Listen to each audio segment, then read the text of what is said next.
Nothing we say is investment advice. Please pause on all 3 pages of this disclaimer and read it. Greetings, Algo Artisans, Cowboy here, aka Nick. It is June 15th, 6:20 p.m. as of the recording of this video. We're going to take a look at some trades I see possibly coming this week. We're also going to take a quick look at trades that we had last week and how successful almost every single one of them was. So the possible trades that we see coming this week are going to come from the Nasdaq, Bitcoin, USDCAD, EURUSD, AUDUSD, gold, and silver. Before we get into that, please look in the description. I've got a free algo in there for you. It's a quick video showing you how I build an algo, turn it into code using AI. I used Grok, but you can use whatever AI you want. They all pretty much work at this point. And I show you tools that traders use to connect that to their broker so it can trade without them being at the computer. You just need an algo for that. The algorithm is the engine to the agentic AI trading bot, right? Everybody wants to do this agentic AI bot, and if everybody could do it, they would do it, and they'd be walking around rich, and they're not doing it because they don't know how to build an algo that's going to work as the engine for that bot. We teach you that at Algo Factory, so come check us out, link in the description. Also, subscribe, like and subscribe. 60% of you who watch this do not do so. Please do so, it helps us out. Before we get into the charts, we're going to take a look at the data that's going to drop this week, right? So we always take a look at the data because whatever data drops based on currencies and other news events can affect the charts. It tells us when we want to trade and oftentimes when we don't want to trade. We see that over at forexfactory.com. So here we are, Monday, June 15th. Massive news is coming. The Bank of Japan policy rate. This is their central banking primary rate. If they hike this rate, it could affect the markets all around. It's very important. I'm not going to get into all the theory as to why, but just understand the Japanese debt undergirds the entire financial system around the world, especially in the West. So if they hike this rate, especially if they hike it more than expected, this really could affect everything. Understand that? And that's tentative. We don't know exactly when it's going to happen. We just know it's supposed to happen today. So by the time we wake up tomorrow to trade the New York markets, it'll probably be done.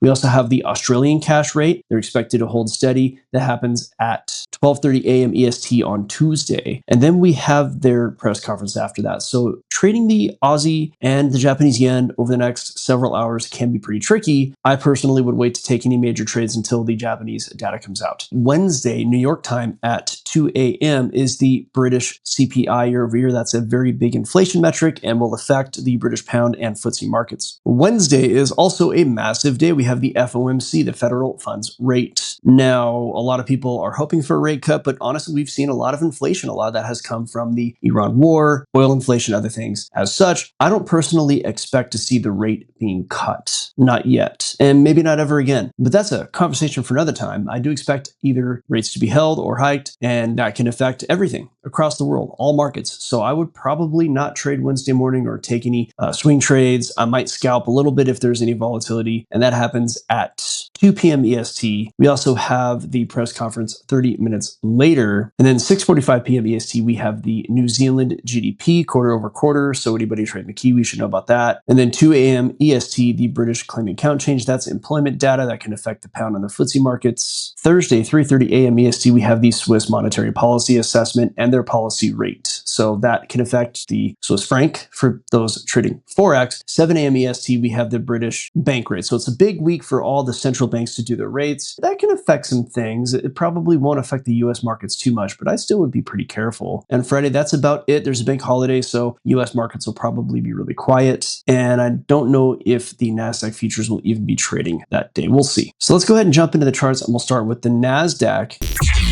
And we're going to do it a little bit different this week. We're going to take a look at what happened last week, and then I'm going to project out what I think will happen this week along with the potential trades. So last week, we can see right here, the path that I drew is my most likely path. Now, if you watch the Tuesday, Wednesday, Thursday live sessions, you will also see how I have other paths and things change. This path was the primary path that I drew last week, and this is pretty much what happened. I mean, I called it out pretty well. These pivot points, it did, drop a little lower here and there, but it stayed mostly above this 28,765 level. And that was at a time of gross panic. I also called that we would see probably a double bottom, and it did happen. We actually saw kind of like a triple-ish bottom. A lot of people panicked. Last week was pretty crazy. The market fell. I predicted on Friday that by Monday we would start to hear good news about Iran, and even Israel would make compliant noises. And that's exactly what happened. It took a whole week. And then of course we got more of it over the weekend on Sunday, which really caused the market to open up very bullish. But you can see that the starting point and some of these little connect points were right dead on. I mean, I raked it in trading Nasdaq last week. It ended where I thought it would end. It even pivoted at a lot of the places I started with pivot. It stayed above the area that I thought I would stay, and it even rejected towards the areas I thought I would reject. So this really was very well called. And of course, I was trading that myself throughout the whole day. It's my primary trading instrument at this point. I also trade Forex markets. Now, what do I think is going to happen next? So I can tell you that this is very bullish right now. We had some news come out on Iran, a deal supposedly made. You can see if that changes, of course, because the deal's been made like 37 times and then it's like not made. It's we're almost got a deal. We don't have a deal. We have a deal. We don't. We almost got one. We're not going to ever have one. So it's very confusing as to the news, but this particular deal seemed relatively solid. So we'll see how that goes. In the meantime, what do I expect to happen? We have so many central bank meetings this week, Bank of Japan and the US in particular, that have me concerned. So the predictions this week are actually less reliable, and I can only draw the predictions based on the data that I have. So what I'm going to do is go ahead and predict what the algos say. And what they say is that we're probably going to see price either head up to this 32,360 level, which is a little less likely, or we'll have it just go kind of sideways to the right. It's going to knock its head on the all-time high that we got early in June 3rd, that is, and then it might break above that. The upper targets I have are based on what's called a fib inversion, and I'll show you what that is, but long story short, I think we'll see price potentially make a run towards 31,460 or maybe 32,360. Now, Fibonacci inversion is what I used in this particular case because it's just the only real kind of price structure I had to work with, and I moved from this high down to this low, and then this is just an extension move up from there. So if you want to know more about Fibonacci, how to use it, come over to Algo Factory. We teach it. So what kind of trades might I take with the Nasdaq based on these setups? I'd trade around this all-time high level. Seems to be the only type of structure I can pay attention to, with the exception of this level right here at 29,854. Now, one thing to pay attention to about the Nasdaq is that it does like to come back and go ahead and fill these gaps. And there was a gap on the Sunday open, so price could actually come down and grab that gap. And if it did, I would be very interested in taking along there. It could even happen sooner. It could happen like right now. It could just bomb down there and then head back up to fulfill whatever I predicted or not. The long story short, if price made it down to about 29,850 or so, I would look to go ahead and take along there. And what might that look like? Could look a couple of different ways. I would be conservative with all the news coming out this week though, and I would take along that looked something like this. And I would exit before that all-time high. And I'd have a stop out maybe at about 29,600-ish. And I would be out before the all-time high, so maybe around 30,750. Now, the other way about it is I could look for price to retest those highs and reject, but those would be trades in a much lower time frame. And I only share swing trades on this time frame. So the other opportunity I'd be looking at is a breakout trade, price breaking above the all-time high. And I would look to probably, again, be pretty conservative with targets with all the news coming out this week. And if we did get a breakout, I'd look for proper structure, maybe even a pullback,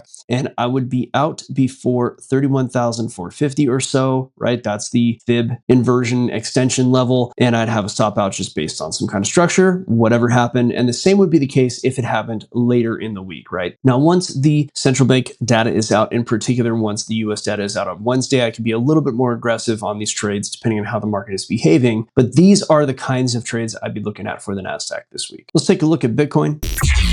Okay, so Bitcoin last week, this was a trade that I mapped out, and it's a successful trade. I have to extend it out here because the trade would have paid off on Sunday. And I just predicted last week the price would kind of grind sideways with some pullbacks and eventually make its way above that. And that's pretty much what it did. Did a little slower than I thought, but the trade still would have been valid. It didn't quite make it down to the area where I'd want to enter, but sometimes it doesn't. You just let it get near there, let the algos tell you when it's time to go. And this is a very awesome trade setup. Now, had I entered this trade, I would, of course, have modified it, gotten in maybe a little bit higher, whatever the case may be, and had a stop that made even more sense, right? I didn't take the trade, but the setup was absolutely successful. So let's take a look at what might happen this week. So this week with Bitcoin, I expect price to continue sideways. There is a short-term bullish nature to this. So I expect, kind of like last week, sideways and up with these pullbacks. Now, there's always that chance that Bitcoin breaks above this liquidity level, right? And this really isn't a structural level. So I wouldn't look to short or long at this level. If anything, I might look to take along as price comes back down to grab liquidity right here at the 64,760 level. If I get a pullback there, if I were interested, and if everything still looked bullish, I might take a long right about here. And where would I get out? I would be very careful about this one, especially with the way markets are this week. It's a little bit tricky, right? We have all this data coming out. I might even just take along up to this little area right there, right? Just the top of this little peak that got made earlier today. If there were any newer structure, I might consider that, but we don't have that that yet, so I can't really comment on that. There's a little bit of structure back here where I might consider, if price were aggressively bullish, I might take a long all the way up to that area. But again, this week I will be rather conservative in my trades because of all the data coming out. So I probably would just look for a local exit, and that is still a 1.6 to 1, right? Still good to go on that. Let's go ahead and take a look at USDCAD, starting with what we did last week. Now, this was a banger of a chart. We got 2 winning trades out of this, right? So my original pattern was actually the dotted line, right? So it really was my original plan that it would go this high, and this was my secondary path. Now, throughout the week, I changed that up, but the setups remained, and these are both winners. 2 winners on the trades right here. 1 winning trade, a second winning trade, and even if I had just left the stop losses alone as originally set up, they both won, with the first trade being a 2.27 to 1, second trade being 2.94 to 1. What does that mean? Well, let's just say I put in $100, I would have pulled out $227, risking $100. Now, if I had risked on the second trade $100, I would have pulled out $294, which is a 3 to 1 win. So these were very profitable, both big wins. Again, just absolute amazing charting last week. And by the way, that charting made its way through the PPI and CPI, which were big news events, and the charting still held up. So another win right there. Massive win last week. Let's go ahead and take a look at what's happening possibly coming up this week. So here's what I expect with USDCAD. It's still bullish, but it's starting to run up against some resistance. So we got a couple of levels to watch, right? I do believe price will make it above the 139.96 level. It might break back down and retest this low at 139.517, but the key level right now is right here, again at 139.96. And with this being bullish, I would prefer to take longs if and as it bounces here, or if it breaks above this other level, which is 140.24, right? So those are the 2 trades where if price does make its way above that level, I would be in that trade, have a stop loss somewhere below based on structure, and I'd be out by this level above that, which is a Fibonacci level. It's a Fibonacci extension, which is about 140.53. I'd be out around there. The actual level is at 140.56. So I might even get out sooner to make way for the spread as well. And if it were to bounce at the lower level, which is the 139.96, then I would be out well before the 140.24 level. Let's take a look at EURUSD. Didn't really put out any trades on this one because the price action was so just sideways and nothing and very choppy. And from what I can see, it's probably going to be like that this week. So not much to talk about except the fact that I did predict it would go sideways and make its way down to this bottom level right here at 114.99. And that's exactly what it did. It just did it sooner than what I thought it would do, which is actually a theme. I predicted the right move. It just happened faster than I thought all week last week, which is great. I can still make money on that, no problem. So let's go ahead and take a look at what I think will happen this week right now. So not really too excited to take any trades with this. If price were to make its way up to a key level, say perhaps this 116.47, I might consider trading around it, but it's such a low volatility pair right now that I don't know that I'd be interested in touching it. There's just not a lot going on with it. It's very, very choppy. If I were to trade it, I would obey structure. So if anything, I would take a short maybe right around this level, or long. Like if it looked like it was going to reject, then I would take a short, but there wouldn't be a lot of meat on the bone. And honestly, I'm just not that interested in trading the euro this week. But for those who are interested in trading it, that's how I would treat it. I would just really trade the structure. I might reject at that 116.47 and go short, and then be ready to manage that trade actively because price probably will not move that far outside of a major news event. And by the way, anything on these charts this week can just be completely blown out by the BOJ or the FOMC data. Either of those events could completely ruin the whole forecast, and that's kind of what we deal with trading. You have weeks like that, where last week was semi-predictable. I mean, I happened to get pretty much everything right. And then you have other weeks where it's just like, well, I'll wait for the data to come out and try to trade the aftermath, right? Let's take a look at the Aussie.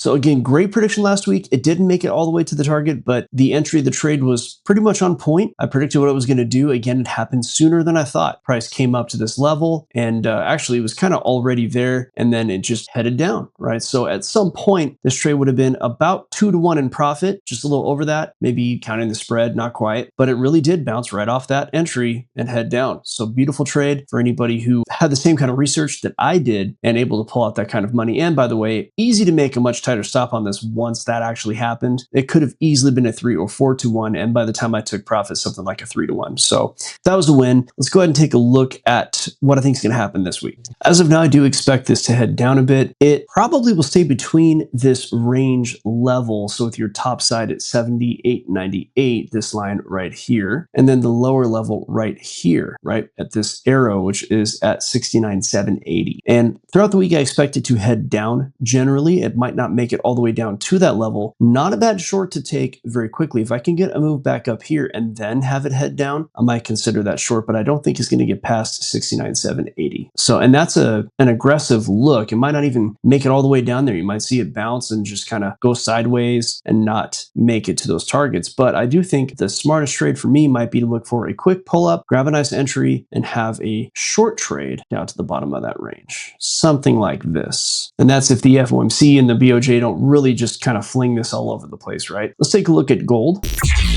Called gold and silver pretty well last week. We see that it pretty much did what I said it would do, would head down. And then, of course, once markets broke back upwards, they took gold with it because everything at this point is all debt related. But this was a win right there. Nice big short on gold, 2.4 to 1. That means if I would have risked $100, I would have pulled out 240. Okay. So that said, what do I think is going to happen this week? Is it going to go up, down, sideways? Let's take a look. I would say high time frame gold's always bullish, but it's just still kind of retracing from the massive move that we saw last year, so I can't expect anything to take off right away. I'd say price right now is a little bit mushy. The volatility is going to be pretty low, so it's really just a question of whether or not gold can break above this level of 43.71 or whether it's going to rotate below that. Now, things do tend to want to fill the gaps. Price may want to come down and grab this opening gap, maybe head back up, and it seems to have enough bullishness to at least stay above that for now. So I'd say price is probably going to rotate around 4,300. It always could break above, but if it does, I don't expect a lot out of it, even in that case. You might see it just break above here, go sideways, and at best retest that 45.18. I just don't think it's going to have the gusto for that. But remember, it is precious metals. If we continue to get good news, or if something comes out of one of the central banks, then anything can really happen, but price could always bounce up to that 4,500 level. Let's take a look at silver. Same thing last week, called it, it went down to the level I thought it would have been a beautiful trade. Same trade as gold, so I would have only traded one of those. Either way, it's a win. Let's take a look at what might happen this week. Again, we're looking at a gap, so price may want to come down and grab that, fill that gap, and then once it does that, it may just rotate underneath this $71 mark. Now, if it can make it above there, then you might see it try to retest towards 75. I don't know that it's going to have the juice to get there. Of course, the central bank data could push it in that direction. It could also push it down. We don't know what that's going to do, but in the meantime, these are the two most likely scenarios that I see. And as of now, the sideways option is more likely. So this is what we do. You just saw it happen. If you look at last week's videos, the receipts are out there. And again, the charts that I left on there that we saw prior to this week's prediction, they're all pretty much matching what I said last week. So this is a bunch of winning. So just really clearly what we do is we predict where price is going to go, when it's going to get there. We use that data to extract money out of these markets on a regular basis. And we teach you how to do that at algofactory.tech. We teach you how to trade like a hedge fund pro. If you want a preview to that, go into the description, get the free algo. It's a very short video and it's going to teach you how I build an algo. You have to optimize the algo before you use it, right? It's not plug and play. And we teach you how to optimize it at algofactory.tech. But in that video in particular, we show you the tools that traders use to do all that stuff and how to connect it to their broker and how to turn the algo into code on Grok AI in this case. You could use Gemini, whatever. It's all pretty awesome. So either way, thank you for watching. We hope to see you bright and early. And that's tomorrow morning, Tuesday, 8:30 a.m. EST. And thanks for watching. See ya.